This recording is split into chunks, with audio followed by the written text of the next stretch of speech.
মাছ ধরা সম্পর্কিত নতুন নতুন ভিডিও পেতে আমাদের চ্যানেল ইউটিউবে এখনই সাবস্ক্রাইব করুন। সাবস্ক্রাইব করে সবসময় লেটেস্ট আপডেট পেতে বেল বাটনে ক্লিক করুন। হ্যালো ভিউয়ার্স, কেমন আছেন সবাই? প্রিমিটিভ ফিশিং বা আকিব চ্যানেল আপনাদের সবাইকে স্বাগতম। আমি আছি আপনাদের সাথে। তো আজকে যে বিষয় নিয়ে কথা বলবো তার আগে তো আপনারা বুঝেই ফেলেছেন বিষয়টা কি। তো ইন্ট্রোটা কিন্তু সবসময় একটু পরে দিই কিছু কথা বলার পর। আজকে আগে ইন্ট্রো দিয়ে দিচ্ছি, তার মানে হচ্ছে আজকে অনেক কিছু আপনাদেরকে দেখাবো। তো আজকে যে বিষয়টা সেটা হচ্ছে স্বেচ্ছায় নদীতে পোনা অবমুক্তকরণ। আমি আমার চ্যানেলের পক্ষ থেকে, আমার চ্যানেল প্রিমিটিভ ফিশিং বা আকিবের পক্ষ থেকে কিছু কাতলের পোনা আমাদের পদ্মা নদীতে, রাজশাহী যে পদ্মা নদীতে, সেখানে অবমুক্ত করেছি। প্রচেষ্টাটা খুবই ছোট, একদম নগণ্য। এক সাগর পানির মধ্যে এক বিন্দু পানি যেরকম, ঠিক সেরকম প্রচেষ্টাটা।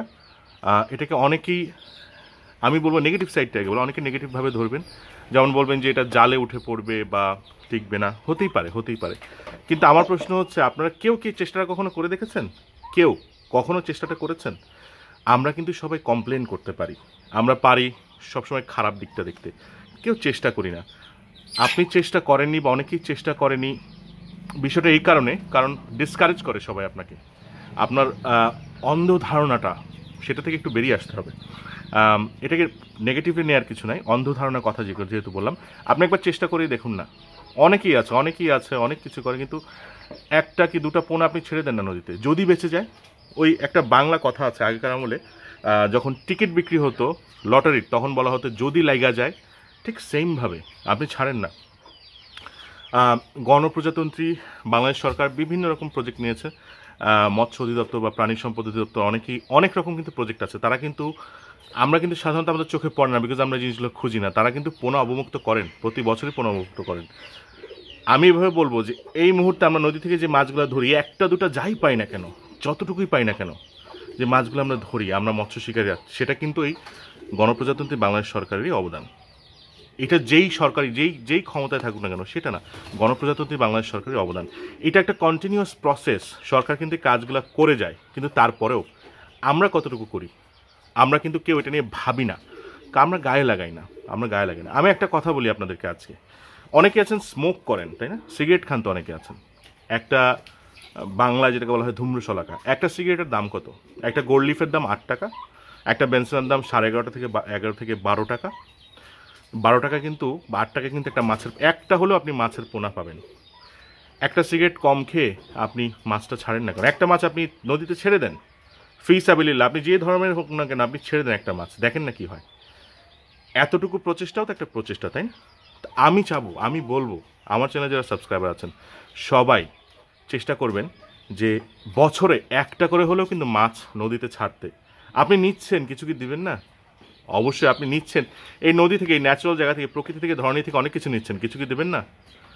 মাছ ধরার ক্ষেত্রে আপনারা কমপ্লেন করছেন অনেকে যে মাছ পাচ্ছেন না। আমরা কতটুকু করছি বলেন? আমার প্রশ্ন হচ্ছে, আমরা কতটুকু করছি? অনেকে আছেন মাছ ধরতে যে আপনারা পলিথিন প্যাকেট, এই যে রুটিগুলো কেনেন, রুটির পলি প্যাকগুলো কিন্তু নদীতে ফেলে দিয়ে আসেন, অথবা পুকুরে ফেলে দিয়ে আসেন। এটা ঠিক না। জাল জিনিসটা যেরকম ক্ষতি করে, একটা কেটে পড়ে যাওয়া জাল বা একটা কারেন্ট জাল যতটুকু না ক্ষতি করে, এই প্লাস্টিকটা কিন্তু তার চেয়ে বেশি ক্ষতি করে। আমি দেখেছি অনেক জায়গায় এই প্লাস্টিকের মধ্যে 3-4টা মাছ আটকে মরে আছে, মাছের পোনা। এটা হয়। একটু সচেতন হন না, একটু সচেতন হলে কিন্তু অনেক কিছু চেঞ্জ হয়। একাই চেষ্টা করুন, আমি সবাইকে বলছি না, আপনাদের পক্ষ থেকে যতটুকু যা পারেন, যতটুকু সচেতন হতো ততটুকু সচেতন হন। আমার যেটা মনে হয়েছে যে আমি পারি কয়েকটা পোনা অবমুক্ত করতে। হ্যাঁ, সবাই সবার মতো করছে। গণপ্রজাতন্ত্রী বাংলাদেশ সরকারকে আমার অসংখ্য ধন্যবাদ, বিকজ তারা প্রতি বছরই পোনা অবমুক্ত করে, এবং এই কারণে কিন্তু আমরা নদী থেকে মাছ পাই, জেলেরা মাছ পায়, আমরা যারা মৎস্য শিকারী আছি তারা মাছ পাই।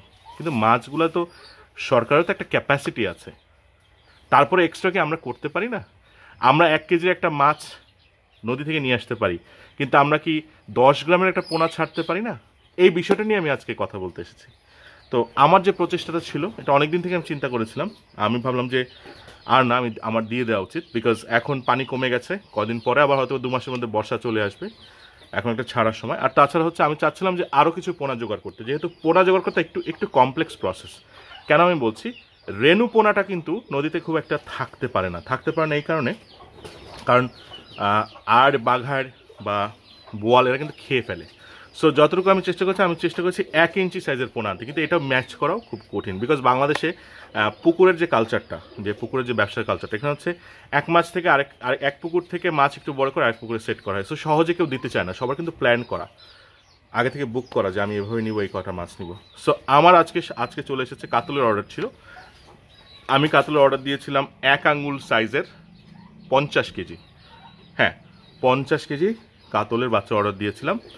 কিন্তু আমি মাত্র মাসখানেক যুদ্ধ করে, আপনারা দেখেছেন এর আগে কিছু কাতলের ভিডিও করেছি, ওখানে আমি মাত্র 1 কেজি মাছ পেয়েছিলাম এবং আজকে পেয়েছি 2.25 কেজি। তার মধ্যে বিভিন্ন সাইজ, একদম ছোটো মাছ খুব কম ছিল, একটা মিরকার বাচ্চা ছিল এতটুকু শুধু চলে এসেছে বলে, একটা রুই ছিল এত বড়, বাকিগুলো মোটামুটি সাইজেরই মাছ। সো আমি অসংখ্য পাইনি, আমি হয়তো বা 24টা বা 25টা মাছ আজকে ছাড়তে পেরেছি। যতটুকু আমি পেয়েছি আমার হাতে আমি অবমুক্ত করেছি এবং এখন থেকে প্রতি মাসে আমি অবমুক্ত করব। আমাদের 1 টাকার টিকিটের যে ইনিশিয়েটিভটা সেটা আবার ওপেন হতে যাচ্ছে আগামী মাস থেকে। আমি কমিউনিটি পোস্টে এবং ফেসবুকে পোস্ট দিয়ে দিব কবে থেকে, এবং এই ইভেন্টে আপনারা যারা আছেন, যারা আসবেন, আমি তাদেরকে উদ্বুদ্ধ করব যে আমরা সবাই মিলে ইভেন্টের দিন যে যার জায়গা থেকে যতটুকু পারি একটা করে পোনা হলেও ছাড়বো। সো আমি বলছি আপনাদেরকে, আমি উদ্বুদ্ধ করছি আপনাদের, আমি কোনো প্রেশার দিচ্ছি না আপনাদেরকে, আমি জানাতে চাচ্ছি যে আপনারা কিন্তু করতে পারেন। আমার ইভেন্টে এসে করা লাগবে না, আপনি নিজে থেকে একটা পোনা ছাড়তে পারেন, কারো জানার দরকার নেই, তো কে ভালো করলে এটা জানার দরকার নেই। সো আপনি নিজে চুপ করে যে একটা মাছের পোনা ছেড়ে দেন না, আমি শুধু এটুকুই বলছি আপনাদেরকে। তো আসুন আমরা আজকে সকাল থেকে পোনা নিয়ে এসে পোনা নিয়ে যাওয়া বেশ কিছু ঝামেলা, বিকজ পোনাটা অনেকক্ষণ অল্প একটা বালতি বা ক্যানিস্টারের মধ্যে রেখে এটাকে জীবিত রাখা একটু কমপ্লেক্স প্রসেস। অনেকে দেখেছেন যে যারা মাছওয়ালারা আছে তারা জাল দিয়ে এভাবে হাড়ির উপর বাড়ি দেয়, আমরা ঠিক সেম প্রসেসে অক্সিজেনের সাপ্লাই দিয়ে নিয়ে গিয়েছি, ওখানে আমরা নদীতে ছেড়েছি। এবং মজার বিষয় হচ্ছে ভিডিওটা দেখতে আমার কাছে খুব ভালো লাগে এই কারণে, কারণ মাছগুলো যখন আপনি নদীর পানিতে ছাড়বেন, মাছগুলো সুন্দরভাবে নদীতে চলে যাচ্ছে, এটার চেয়ে মজার কোনো বিষয় নেই। মাছ তো অনেকে ধরেছেন, আজকে ছাড়ার আনন্দটা উপভোগ করে আসেন, যেই ক্ষুদ্র প্রচেষ্টাই হোক না কেন। এখান থেকে একটা মাছও যদি বেঁচে যায়, মনে রাখবেন একদিন না একদিন কেউ এই মাছটা উঠাবে, জালে হোক বা ছিপে হোক, এবং সে হাসি মুখে বাড়ি ফিরবে। সেই হাসিটার দিকে তাকিয়েই এবং আমরা যারা মৎস্য শিকারে আছি সবার পক্ষ থেকে আমি আজকে পোনা অবমুক্ত করেছি, কাতলের পোনা। তা আসুন আমরা দেখি। লাস্টে আমি আর কিছু বলবো না, আমি বলবো সবাইকে ধন্যবাদ, আপনারা আমার সাথে আছেন, এতটুকুই আমার জন্য যথেষ্ট। আর ছোট্ট একটা কথা, বিশেষ ধন্যবাদ আমি জানাতে চাচ্ছি রাজশাহী মেট্রোপলিটন পুলিশকে, বিকজ তারা আমাকে যথেষ্ট পরিমাণ সহযোগিতা করেছে এই বিষয়ে। তা আবারও সবাইকে ধন্যবাদ। আসুন আমরা ভিডিওটা দেখি যে আজকে কিভাবে আমরা পোনা সকাল থেকে নিয়ে দুপুর গড়িয়ে বিকাল করে মাছগুলা নদীতে ছাড়লাম। আসুন আমরা দেখি।